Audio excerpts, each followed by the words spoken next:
teman yang tidak bisa hadir bisa melihat video rekaman ini. Oke, baik, kita mulai saja sesi sore ini. Sebelumnya saya ucapkan terima kasih teman-teman dari kelas reguler dan karyawan. Sesi ini sesi spesial, nggak pakai telur. Karena sesi ini kelas gabungan dari kelas reguler dan karyawan sebagai pengganti pertemuan 13 yang minggu lalu saya berhalangan. Kemudian sesi hari ini ada dari kelompok MAPEL, dari kelompok kelas karyawan yang akan berbagi materi tentang machine learning ya. Nah, ini materi ya Pak, betul Pak, yang lagi booming nih, lagi in gitu ya di Indonesia dan di dunia pada umumnya. Oke, baik, saya persilakan teman-teman dari kelompok MAPEL untuk berbagi materinya tentang machine learning. Silakan, saya berikan waktu. Baik, buat pertanyaan. Terlihat nggak Pak? Ya, sudah tampil. Bentar Pak, lagi di setting.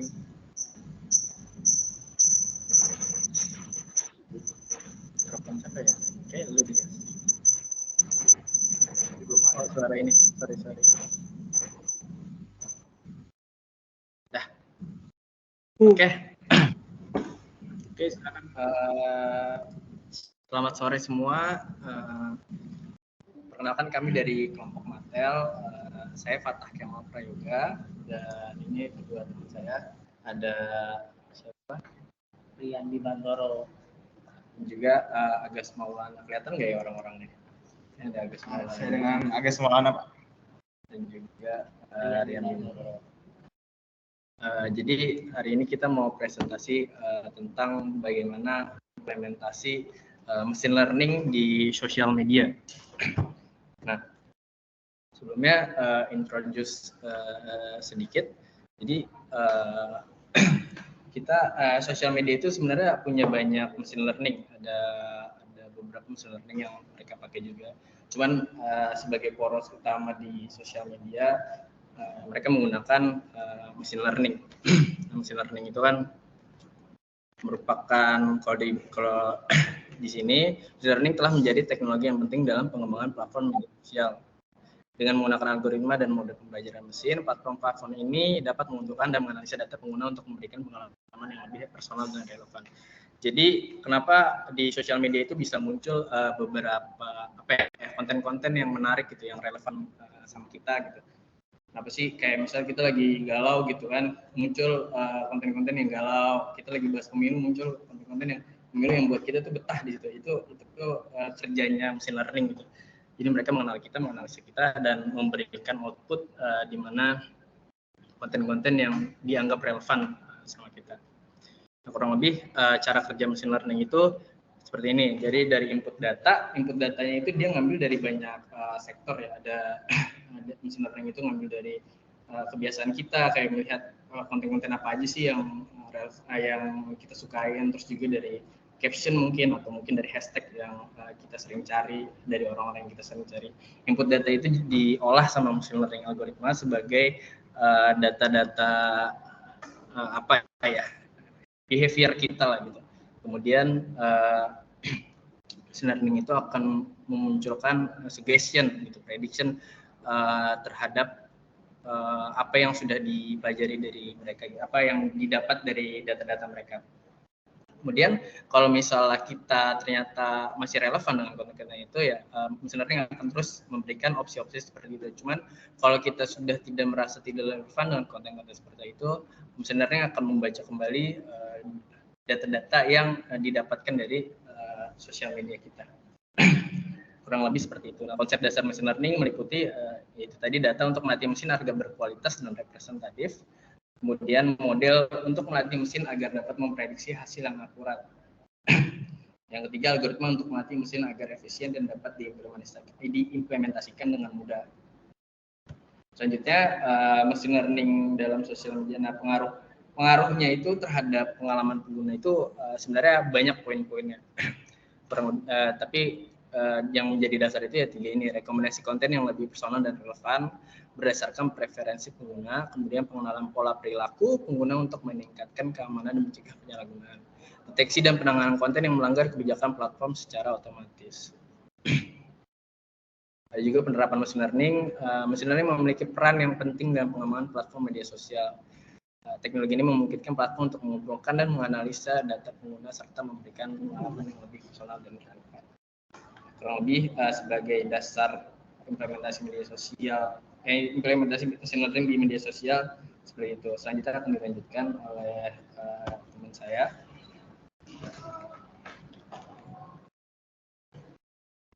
Oke, masuk ke algoritma machine learning. Yang pertama itu ada klasifikasi.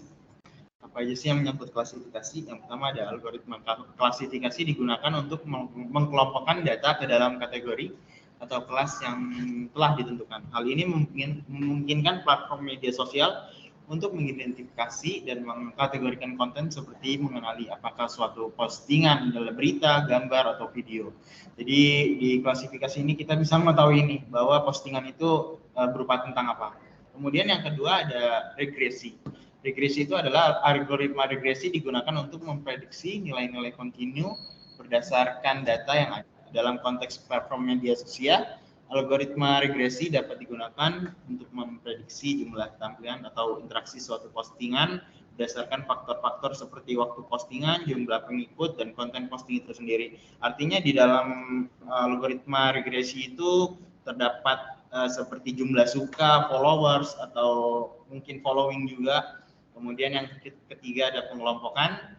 Algoritma pengelompokan digunakan untuk mengelompokkan data berdasarkan kesamaan atau perbedaan karakteristik. Dalam platform media sosial, algoritma pengelompokan dapat digunakan untuk mengelompokkan pengguna berdasarkan minat atau perilaku mereka, sehingga memungkinkan platform untuk menyajikan konten yang relevan dan disesuaikan untuk setiap pengguna. Artinya di dalam pengelompokan ini kita sendiri ini bisa menyesuaikan apa aja sih postingan yang kita ingin sukai gitu, apa aja postingan yang sering muncul di beranda kita. Kemudian lanjut ke contoh algoritma machine learning. Ini saya dan rekan-rekan ini memberikan contoh itu dua, Pak. Yang pertama ada support vector machine atau biasa disebut dengan singkatan dari SVM. SVM sendiri adalah algoritma pembelajaran mesin yang kuat untuk tugas klasifikasi. Algoritma ini bermanfaat untuk membedakan kategori atau mengurutkan konten ke dalam kelompok. Dalam aplikasi media sosial, SVM dapat digunakan untuk menyaring pesan spam atau menganalisis pola perilaku pengguna untuk mendeteksi aktivitas penipuan. Terus dengan algoritma SVM ini, platform media sosial juga dapat mengurutkan konten ke dalam kategori atau cluster berdasarkan visual estetika atau kemiripan dengan gambar lain. Di SVM ini itu contoh sosial media itu adalah Instagram, Pak. Jadi Instagram menggunakan algoritma SVM di tab jelajah untuk merekomendasikan gambar yang menurut pengguna menarik atau menarik secara visual berdasarkan riwayat penelusuran dan preferensi mereka. Kemudian yang kedua ada natural language processing atau disingkat dengan NLP. NLP sendiri adalah area lain di mana pembelajaran mesin digunakan di media sosial. Algoritma NLP dapat digunakan untuk menganalisis dan memahami makna teks, memungkinkan platform media sosial memberikan hasil pencarian yang lebih akurat dan relevan, serta mengotomatiskan tugas-tugas seperti analisis sentimen dan deteksi spam.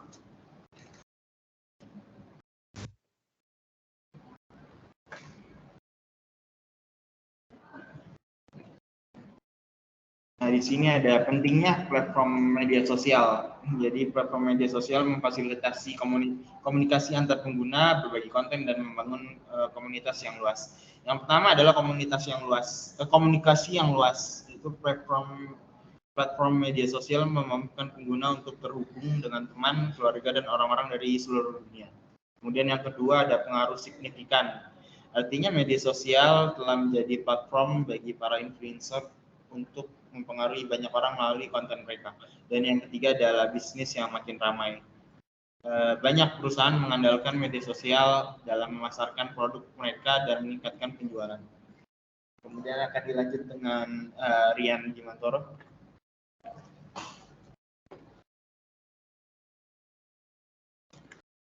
Ya, sekarang kita membahas tentang peran machine learning. Machine learning secara signifikan mendukung perkembangan platform media sosial dengan menyediakan berbagai fitur dan pengalaman pengguna yang lebih baik. Rekomendasi konten yang disesuaikan dengan machine learning memampukan platform media sosial untuk menganalisis preferensi pengguna dan menyajikan konten sesuai dengan minat mereka. Pendeteksian kecurangan. Algoritma machine learning dapat melacak aktivitas yang mencurigakan dan membantu mencegah penyebaran informasi palsu atau bermaksud jahat. Penyaringan konten berbahaya. Machine learning dapat digunakan untuk mengidentifikasi dan memblokir konten yang melanggar pedoman dan berpotensi membahayakan pengguna. Selanjutnya, manfaat penggunaan machine learning.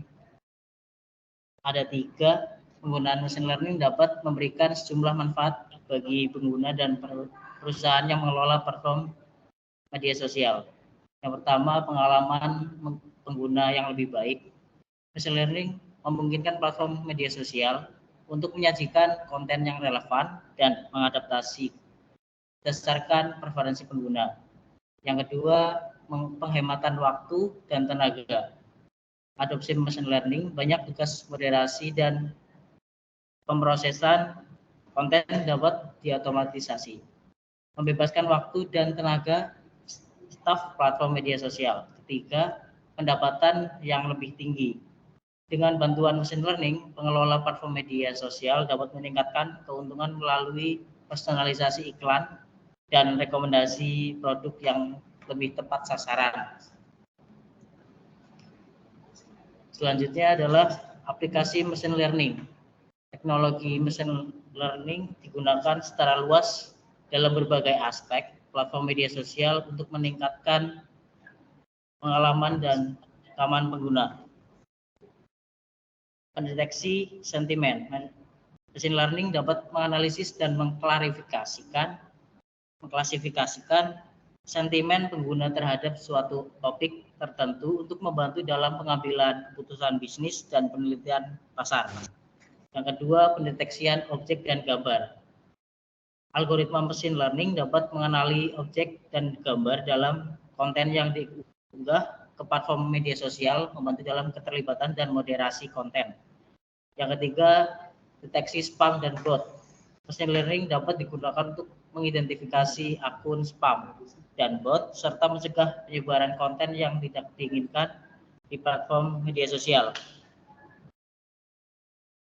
Tantangan dalam implementasi. Meskipun memiliki manfaat yang besar, ada sejumlah tantangan yang perlu dihadapi saat mengimplementasikan machine learning di platform media sosial. Terdapat 3, privasi data. Pengelola platform media sosial harus menjaga privasi pengguna saat menggunakan data mereka untuk keperluan machine learning. Penyimpangan algoritma. Algoritma machine learning yang buruk dapat menyebabkan bias dan diskriminasi dalam penyajian konten atau pengambilan keputusan. Tantangan teknologi, machine learning membutuhkan infrastruktur yang kuat untuk mengolah jumlah data yang besar dengan cepat, yang menjadi tantangan teknis di platform media sosial. Oke. Selanjutnya, oleh karena itu, keamanan dan privasi itu jadi salah satu faktor yang cukup riskan, karena memang sosial media ini kan menampung data ya, dan perihal data ini sangat berbahaya dan juga sensitif untuk disalahgunakan. Makanya sosial media ini mempunyai beberapa langkah-langkah keamanan dan privasi, ada inskripsi data, terus pemantauan aktivitas dan juga kontrol privasi. Jadi ini langkah-langkah untuk mencegah terjadinya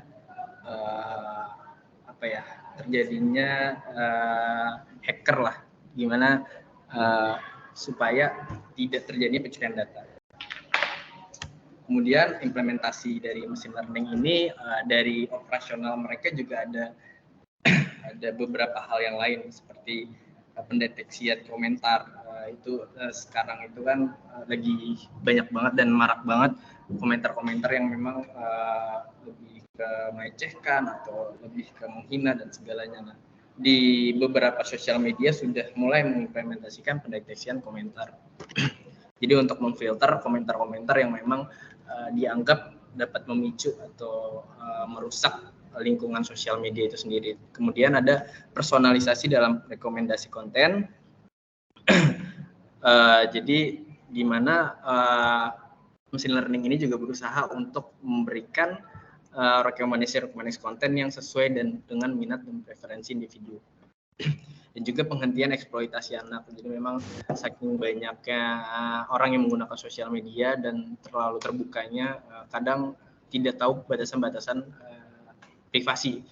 Nah, dari sini beberapa sosial media mulai mempelajari gimana caranya untuk memberhentikan ada eksploitasi anak, ada juga situs-situs porno atau penampilan-penampilan porno. Dan dari situ machine learning dari situ sosial media juga berusaha untuk mencegah hal-hal itu terjadi. Dan kesimpulannya machine learning di sosial media ini itu bisa meningkatkan, itu yang harus ditingkatkan adalah peningkatan keamanan dan juga bisa menjadi peluang ekonomi dan juga perkembangan interaksi pengguna.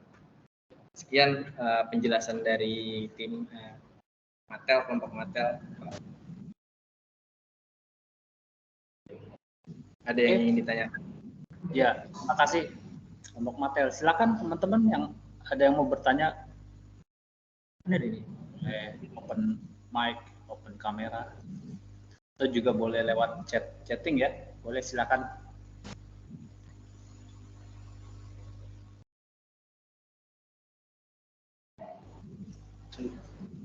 Monggo, silakan teman-teman. Kan ini muka kita masalahnya. Enggak. Nggak apa-apa ya? Maksudnya gini, kan dia kan biar lihat slide-slide. Oh iya. Okay. Ya, tadi di presentasi ada kelompok Mattel ya tentang machine learning. Saya tertarik tuh dengan apa sih algoritma machine learning ya. Tadi di slide nomor berapa tadi ada algoritma machine learning. Ya, ada di situ ada klasifikasi, regresi dan pengelompokan. Gitu ya. Nah, saya masih agak bingung nih, apa sih bedanya klasifikasi dan pengelompokan? Bukankah sama antara mengklasifikasi dan mengelompokkan? Bisa nggak kalian elaborate sedikit gitu ya? Apa tuh beda? Kayaknya sama gitu ya. Jadi perbedaan antara klasifikasi dan juga pengelompokan ya. Sebenarnya kalau pengelompokan itu yang saya ketahui ya Pak, pengelompokan itu lebih kepada apa ya jelasinnya, pendekatannya yang berbeda gitu Pak. Jadi pengelompokan itu gimana kayak misalnya algoritma machine learning ini ngebacanya misalnya di bidang komedi gitu. Nah, machine learning ini mengelompokkannya itu dia mengelompokkan di situ apa sih hal-hal yang di bidang komedi itu gitu. Konten-konten seperti apa aja sih, mengelompokkan itu kurang lebih seperti itu. Nah, kalau klasifikasi dia itu merangkum ibaratnya, mengkategorikan konten. Jadi misalnya konten ini banyak ditonton orang, misalnya konten ini konten-konten yang lucu gitu ya. Nah, mungkin ini awam bagi algoritma. Nah, karena ini sering muncul di pengelompokan konten di algoritma konten-konten lucu, akhirnya si machine learning ini mengklasifikasikan bahwa ini konten-konten yang lucu gitu Pak. Kurang lebih seperti itu sih yang saya ketahui Pak. Iya, mungkin perlu apa ya? Saya kurang ini juga sih. Mungkin istilahnya saja kali antara klasifikasi. Iya, mungkin istilah ya. Kalau klasifikasi yang saya tahu itu kita sudah punya punya kategori klasifikasi. Misalkan kalau waktu itu kita mengklasifikasikan gambar anjing atau gambar kucing, nah, itu mengklasifikasi, ya, atau mengklasifikasikan sebuah foto X-ray, X-ray klasifikasi yang COVID sama yang non COVID. Kayaknya seperti itu ya mengklasifikasi. Jadi kayaknya kelasnya sudah ditentukan, kita punya kelas klasifikasi atau kelasnya kita sudah tahu mengklasifikasikan. Tapi kalau pengelompokan ini bisa bervariasi ya. Misalkan di sini dicontohkan tadi teman-teman bilang mengelompokkan pengguna berdasarkan minat dan perilaku. Nah, artinya kita punya beberapa minat, kita punya beberapa perilaku. Atau contoh dalam mesin learning-nya misalkan mengelompokkan objek-objek, ada yang lingkaran, ada yang segitiga, ada yang persegi, ada yang trapesium, ada yang segi delapan. Nah, itu mungkin bisa mesin learning melakukan pengerjaan pengelompokan. Pada dasarnya sih ini hampir serupa ya antara mengklasifikasikan dan mengelompokkan, gitu ya, hampir serupa pekerjaannya. Hanya saja mungkin labelannya aja sih yang beda ya antara mengklasifikasi dan mengelompokkan. Karena ujung-ujungnya mengklasifikasikan juga pekerjaannya mengelompokkan, gitu ya. Ya, mengelompokkan ya. Tapi mungkin nanti di belakangnya kalau teman-teman lebih dalam lagi ada algoritma yang dibuat khusus untuk pekerjaan mengklasifikasi, ada algoritma yang untuk regresi. Nah, ini kalau regresi dan klasifikasi memang dua hal yang berbeda ya. Kalau regresi nanti teman-teman misalkan untuk menghitung sewa apartemen misalkan gitu ya di Jakarta dan Tangerang berdasarkan jumlah kamarnya, berdasarkan luas bangunannya, atau berdasarkan luas yang bisa ditinggali, gitu ya. Kemudian berdasarkan lokasi. Nah, hal-hal seperti itu dikategorikan dalam algoritma machine learning regresi, ya, untuk menghitung misalkan harga sewa atau harga jual apartemen, gitu ya, itu dengan regresi. Itu sih kayaknya ya tambahannya. Ya, makasih Pak. Ya. Baik, silakan teman-teman yang lain yang mau bertanya. Inilah waktunya bertanya. Mungkin ada teman-teman yang ingin memberikan tambahan atau saran, Pak. Ya, atau kasih tahu yang bertanya dapat hadiah dari kelompok Matel. Izin bertanya, Pak. Oke, silakan. Siapa nih? Lydia, silakan. Lydia, ya. Mau tanya Pak, kalau machine learning sendiri itu masih ada kaitan eratnya gitu nggak ya dengan analisis sentimen? Tadi kan kayaknya dia ada pengkategorian, misal kayak komen yang negatif, komen yang mengandung yang positif gitu-gitu. Mau itu aja Pak pertanyaan saya. Terima kasih. Ya, terima kasih ini dia. Silakan kelompok Matel.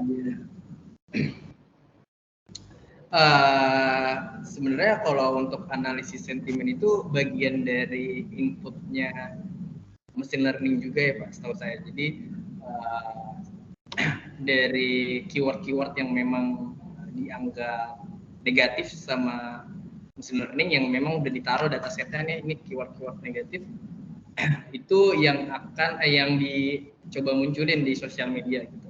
Makanya pendeteksian komputer itu ada collaborate mungkin ya dari analisis sentimen dengan machine learning juga. Setahu saya sih seperti itu ya Pak. Ya. Ya. Kira-kira menjawab nggak ya Kak Media? Iya. Terima kasih jawabannya. Sama. Dari chatroom ada siapa tuh? Ada Agustinus bertanya.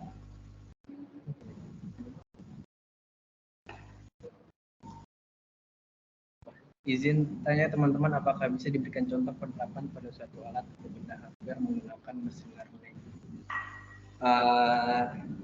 Ada yang mau jawab? Mungkin Agas nanti jawab ya. Yes.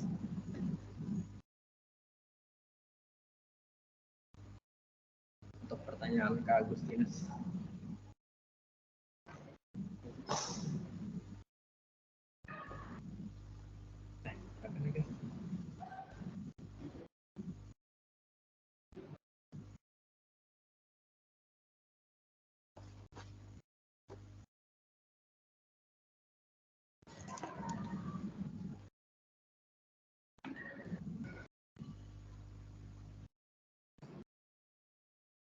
Bentar ya, ini lagi ada referensi. Oke, baik. Saya akan menjawab pertanyaan dari Kak Agustinus.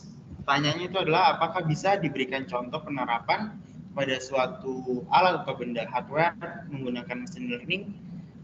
Contohnya itu sebenarnya banyak ya. Mungkin saya kasih ada 3 contoh di sini. Ada yang pertama itu ada pendeteksi wajah pada kamera keamanan, itu yang pertama. Kemudian yang kedua ada namanya pemantauan kesehatan menggunakan sensor. Kemudian yang ketiga ada sistem pengenalan pola pada peralatan medis. Itu saja sih yang saya tahu, Pak. Ya, banyak sih ya. Kalau saya boleh tambahkan penerapan machine learning untuk dengan alat atau benda gitu ya. Mungkin kalau di tempat kerja teman-teman mesin absensinya masih pakai apa? Masih pakai fingerprint, gitu ya? Pakai aplikasi Pak. Yang dicegrokin gitu. Ya, saya kebetulan ada pernah bekerja, gitu ya. Kita mengembangkan suatu sistem absensi menggunakan machine learning. Jadi dia pakai kamera. Jadi kita tinggal kayak komputer gini ya, ada layarnya, ada screen-nya, terus ada kamera, kita tunjukkan saja wajah kita, dia bisa mengenali gitu. Selamat datang Abdus Syarif. Jadi dia sudah tahu, karena kalau saya merem atau saya senyum, saya pakai kacamata, dia juga bisa mendeteksi itu saya. Itu mesin absensi yang menggunakan video capture dan video motion gitu ya. Itu sudah ada. Kalau teman-teman di tempat perusahaannya ingin menggunakan absensi yang menggunakan alat video deteksi, ya video motion, itu sangat memungkinkan sekali, gitu ya. Itu salah satunya. Ya. Oke, ada pertanyaan berikutnya itu dari CP. Apakah ada kesamaan antara machine learning dengan inference engine pada sistem pakat? Nah, ini yang presentasi sistem pakat nanyanya dikaitkan nih dengan ilmunya.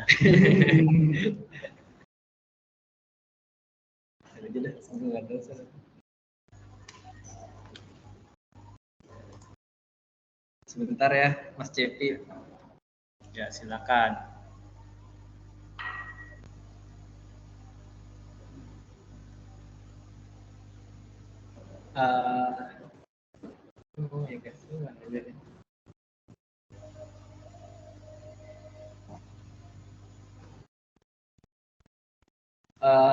Sebenarnya kalau ada kesamaan nggak ada ya mungkin, karena dari apa tadi pertanyaannya, dari inference engine itu juga dia itu mengambil data ya, diolah untuk membuat sebuah keputusan ya, dan sama sebenarnya seperti machine learning, cuman mungkin ada beberapa implementasinya yang berbeda ya. Kalau dari inference engine itu menggunakan aturan logika atau pengetahuan yang telah didefinisikan sebelumnya oleh seorang ahli ya. Dan kalau misalnya machine learning itu fokusnya dari pembelajaran data. Jadi dari dua perbedaan itu, machine learning itu dia lebih otomatis. Jadi dia secara keseluruhan dari data itu mempelajari secara otomatis. Sementara dari inference engine itu mungkin dia lebih harus diinput dulu lah, harus diklasifikasiin dulu lah. Kasih input data-datanya ya Pak, kurang lebih seperti itu ya. Ya betul tadi ya dari kelompok Mattel. Kalau saya boleh tambahkan, kesamaannya ada sedikit ya antara machine learning dan inference engine. Tapi lebih banyak perbedaannya. Kalau inference engine itu kan dari database yang sudah knowledge yang sudah fix gitu ya, dari seorang pakar atau seorang expert yang kita petakan dalam format yang terstruktur, dalam format if then else biasanya. Sedangkan kalau machine learning itu kita hanya feedback, kita kasih feed dataset gitu ya. Dengan algoritma tertentu, machine learning bisa mempelajari relasi antara data. Machine learning punya kemampuan mandiri dalam mempelajari data, gitu ya. Dan dia punya kemampuan atau intelijen buatan untuk melakukan apa sih hubungan antara yang satu objek dengan objek yang lain, dan dia bisa membedakan. Ya, jadi di situ letak perbedaan antara machine learning dan inference engine. Kalau dari sisi kesamaannya sama-sama berdasarkan data, tapi inference engine dari sistem pakar itu bidangnya hanya satu, gitu ya. Misalkan contoh sistem pakar untuk perbaik kemarin contohnya apa sih, untuk mendeteksi unsur-unsur kimia, gitu ya. Nah, ilmu expertnya seorang sistem pakar ahli kimia dimasukkanlah. Tapi kalau machine learning dia berdasarkan data, dari data-data dia nggak punya keahlian, dia nggak punya knowledge, hanya dimasukin data lalu dipelajari dan machine learning mampu mendeteksinya secara mandiri. Kurang lebih seperti itu ya. Oke, silakan yang lainnya, monggo silakan. Monggo yang mau bertanya. Ada lagi mungkin sudah cukup.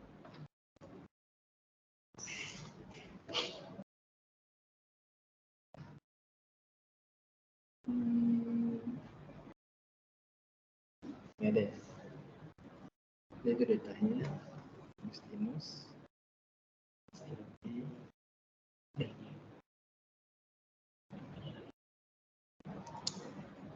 Monggo silakan. Ada sudah cukup. Tidak ada yang bertanya lagi. Saya dong Pak, saya mau nanya Pak. Oke, silakan. Silakan. Mas, perkenalkan saya Faris Maulana. Ini kan Masnya kan menjelaskan machine learning berdasarkan dari sosial media kebanyakan ya. Ya. Itu kalau boleh tahu selain sosial media itu apa aja kira-kira penetapan machine learning itu Mas? Selain masuk sosial media. Itu ada di mana aja penerapannya? Oke. Ini siapa? Faris. Izin jawab ya, Mas Faris. Jadi penerapan machine learning itu sebenarnya udah banyak banget. Tadi kan udah disebutin Agus juga, ada yang pengenalan apa sih tadi guys? Deteksi wajah dari kamera keamanan, terus juga mendeteksi sakit dari sensor. Ya, itu penggunaan machine learning juga. Jadi memang kebanyakan aplikasi-aplikasi ini yang memang tugasnya itu untuk mengenali gitu. Itu biasanya menggunakan machine learning. Terus juga kalau misalnya di luar sosial media, ya ada banyak juga penerapan machine learning. Tadi Pak Abdusi juga udah ngasih tahu ada dari kamera juga, dari kamera absen itu juga menggunakan machine learning. Ada juga mungkin dari apa ya lagi sih optimasi proses produksi pada mesin pabrik itu juga menggunakan machine learning. Jadi banyak penerapan machine learning di kehidupan kita sekarang. Kurang lebih seperti itu, Mas Faris. Baik. Ya. Baik, ada lagi? Silakan teman-teman yang lain yang mau bertanya. Satu lagi boleh nggak? Ya, Kalau saya ada bingung. suara berisik, sorry ya. Rumah saya nih mepet sama musola, jadi kadang kalau azan maghrib kedengaran kencang sekali. Pak. Iya. Baik Pak. Ayo boleh lagi Mas Faris. Satu lagi nggak Mas? Silakan. Ya boleh. saya Tiga penasaran lagi nih. deh. Kan setahu saya tuh kan kalau machine learning itu kan ada yang beberapa jenisnya ya, kayak supervised machine learning, unsupervised machine learning, sama reinforcement machine learning. Nah itu untuk sosial media itu penggunaannya di bagian mananya Mas, jenis-jenisnya Mas? Misalnya contohnya kalau misalkan di Instagram nih kan, tadi Mas jelasin juga kalau di Instagram itu kan misalnya kita lagi dengar lagu apa, itu muncul iklannya seperti apa gitu kan, yang sama gitu, yang korelasinya ada korelasinya. Itu menggunakan apa tuh Mas? Oke. Terima kasih Mas Faris. Untuk penggunaan machine learning pada sosial media ya, sebenarnya secara general hampir semua metode machine learning itu diterapkan juga di sosial media. Tadi ada juga dari Kak India tadi apa namanya? Aduh, sorry lupa nih. Analisis sentimen. Iya, itu dia, analisis sentimen juga digunakan di sosial media. Terus juga ada face recognition juga, ada juga macam-macam lah untuk penggunaan machine learning di sosial media itu. Kurang lebih seperti itu sih Pak, yang saya tahu. Analisis sentimen, ada juga pengenalan entitas dan pemahaman teks. Seperti itu Pak. Mungkin ada tambahan Pak? Iya, antara machine learning dan sosial media memang nggak bisa terlepas ya. Banyak machine learning yang cukup kompleks, mengacu atau menggunakan sosial media sebagai sarana ya, sebagai sarana data untuk melakukan entah itu kampanye gitu ya.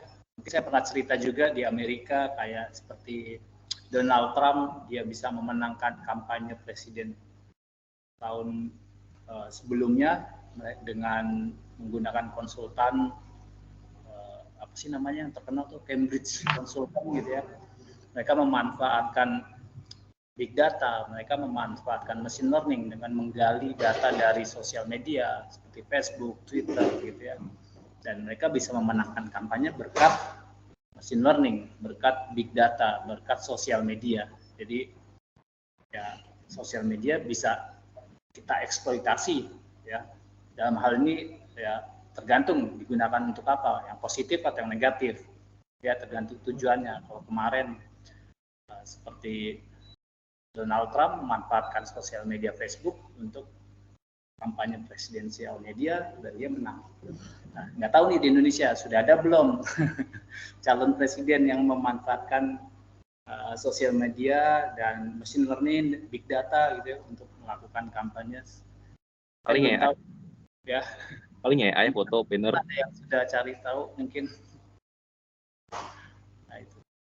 Ya, jadi memang manfaatnya ya banyak gitu ya, tergantung siapa yang menggunakan teknologi ini dan untuk apa gitu ya. Gitu. Oke, menarik nih ya masalah machine learning sebetulnya ya. Oke, silakan yang lainnya, monggo kalau ada yang mau bertanya. Apakah ada hal yang bisa menghambat machine learning bekerja? Mohon info jika ada contohnya. Terima kasih Bang. Izin menjawab ya Kak Agustinus. Jadi yang menghambat machine learning bekerja itu sebenarnya kerusakan data aja sih. Jadi database-nya entah hilang atau misalnya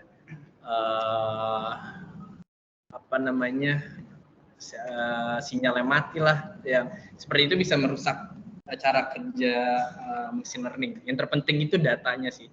Jadi machine learning ini kan dia belajarnya itu dari data. Jadi kalau datanya ke riset, otomatis misalnya di sosial media mungkin masih bergerak, cuman referensi yang diberikan itu mungkin bukan hal-hal yang relevan gitu, yang kita nggak tertarik sebenarnya tapi dikasih unjuk gitu.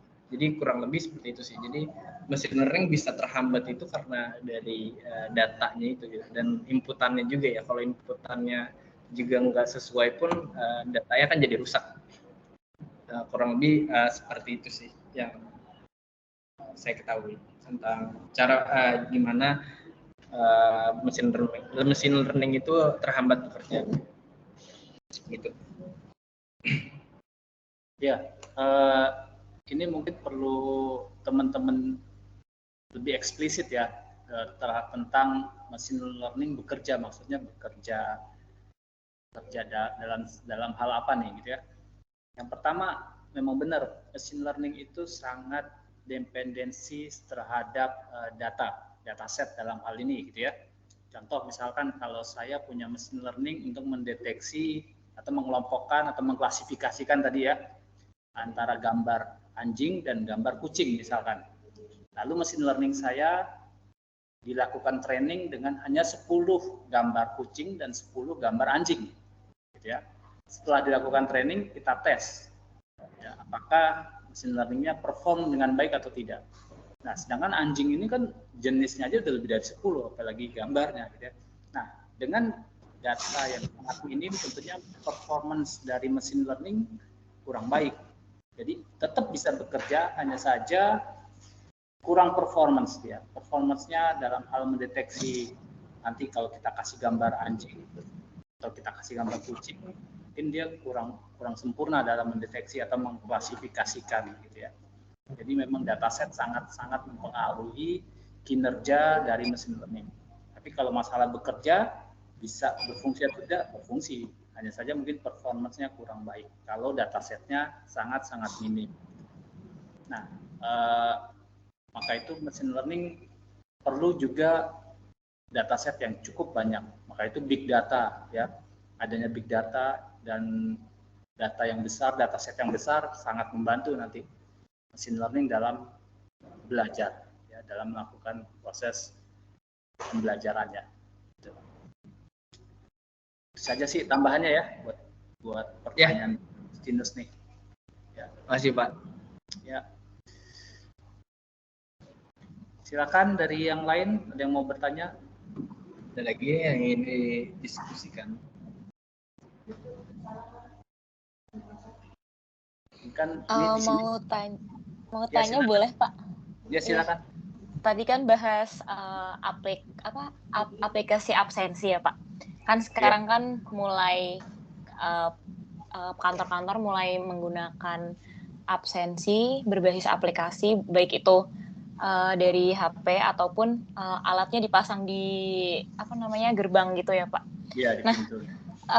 Dia tuh apakah dia tuh punya kelemahan Pak? Misalnya kan dia harusnya tuh bisa mendeteksi oh ini tuh wajah asli orang nih. Nah, apakah dia itu bisa membedakan mana yang benar-benar wajah manusia asli, mana yang itu tuh dari gambar gitu loh Pak. Kan biasanya ada tuh Pak yang aplikasi tersebut bisa diakali. Nah, iya pakai gambar dari HP, misalnya dari HP ke HP gitu. Nah, itu tuh apakah itu tuh emang sebuah bugs dari aplikasi tersebut atau gimana Pak? Karena saya pernah menemukan hal seperti itu gitu Pak. Iya. Ya ini menarik memang kalau kasus-kasus yang dia lakukan gitu ya. Itu sebenarnya bukan itu celah. Iya benar. Itu celah. Itu gimana Pak? Deteksi apapun yang dia diberikan, artinya kalau misalkan tadi orang tampil dengan gambar atau dengan video langsung atau dari handphone direkam videonya kasih ke orang lalu diarahkan ke kamera gitu ya. Itu celah sebenarnya. Celah dari machine learning, celah dari aplikasi. Adapun dari machine learningnya dia bisa mendeteksi oh itu gambar atau video si A misalkan atau si B. Gitu ya. Dia tetap bisa mendeteksi. Hanya saja dia tidak bisa membedakan itu wajah orang secara real atau rekaman video. Gitu ya. Dalam hal ini itu bukan bugs, itu adalah celah dari machine learning dan manusia memanfaatkannya celah itu. Iya. Bagaimana yang namanya teknologi nggak ada yang 100% sempurna. Betul Pak. Tidak ada teknologi yang 100% aman, juga tidak ada.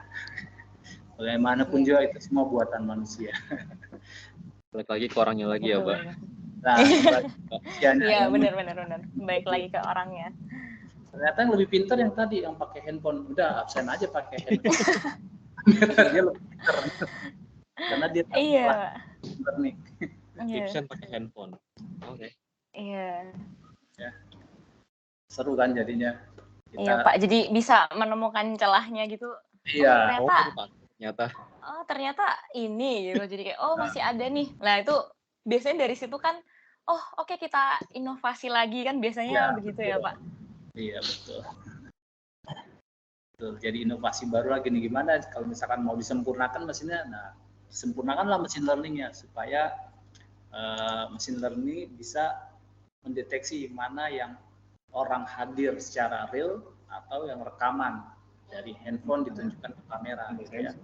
Bisa juga dikembangkan lagi mesin learningnya ya, dengan di training lagi, dilakukan hyper tuning lagi, segala macam cara bisa dilakukan untuk lebih inovasi lagi machine learningnya.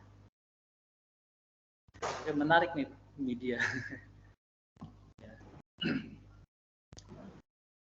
Baik, silakan yang lainnya. Mungkin ada lagi teman-teman.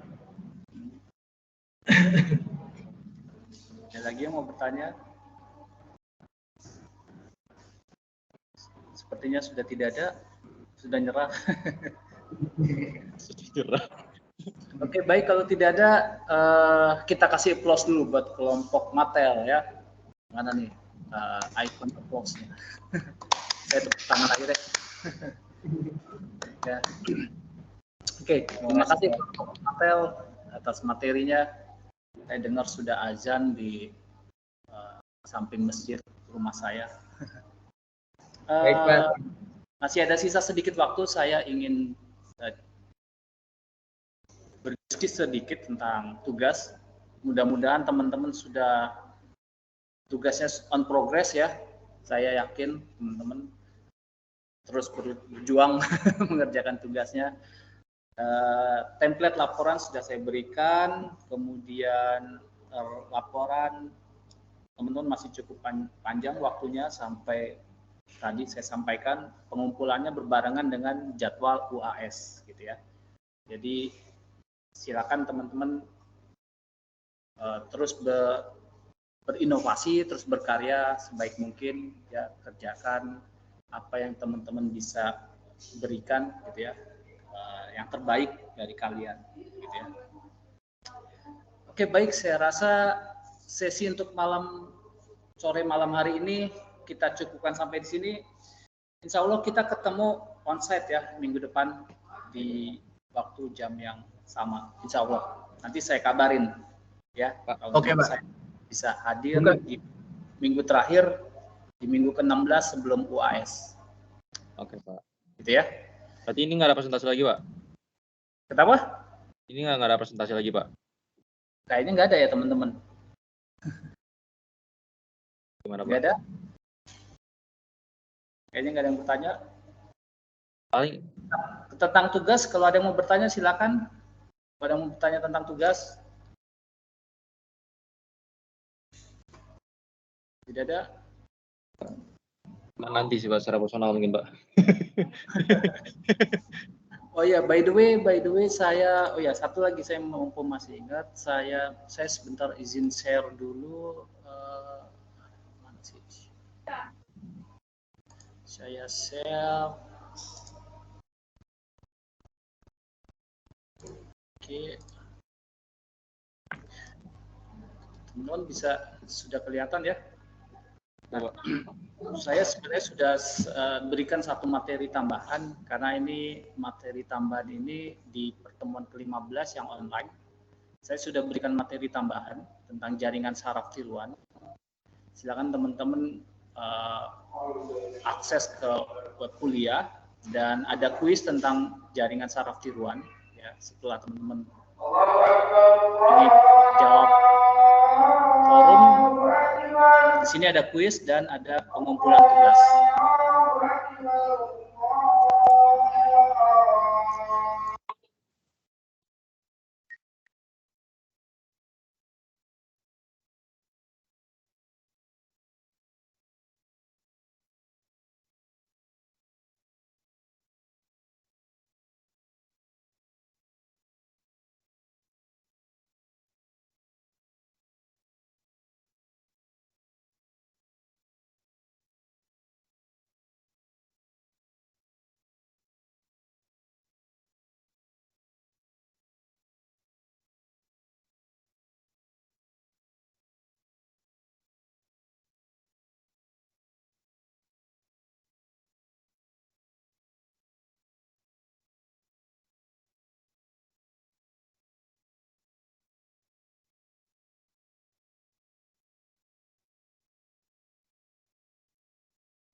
Ya, baik, terima kasih sudah menunggu tadi. Ada azan ya. Oke, baik, saya rasa cukup untuk sesi malam hari ini ya, teman-teman. Saya ucapkan terima kasih banyak atas partisipasinya. Insya Allah kita ketemu lagi minggu depan ya, kita ketemu secara offline. Oke, selamat melanjutkan aktivitas teman-teman semuanya. Assalamualaikum warahmatullahi wabarakatuh. Waalaikumsalam warahmatullahi wabarakatuh. Mateo, ore. Apa mau nanya dikit, Pak? Udahlah, apa. Rifki, berarti kita nggak jadi presentasi, Rif?